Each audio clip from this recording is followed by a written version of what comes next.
question.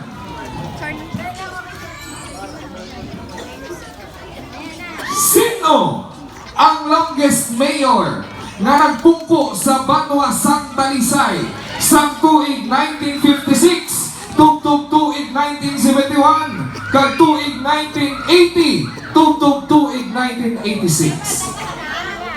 Sa liwat, sino ang atong longest mayor nga nagpungko sa Banwa Sang Talisay? Letter A, Mayor Miling Lizares.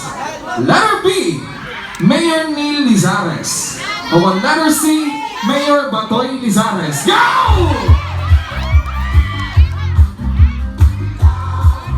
Alright, Marchants. Sino na?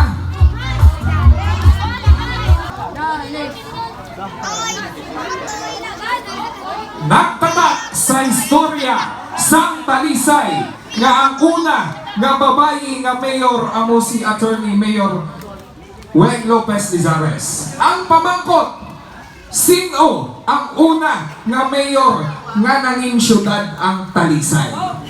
Letter A, Mayor Anthony Lizares. Letter B, Mayor Mario Batoy Lizares.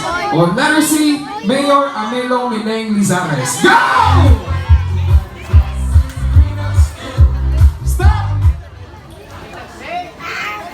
Gaan ta ka mo tsansa.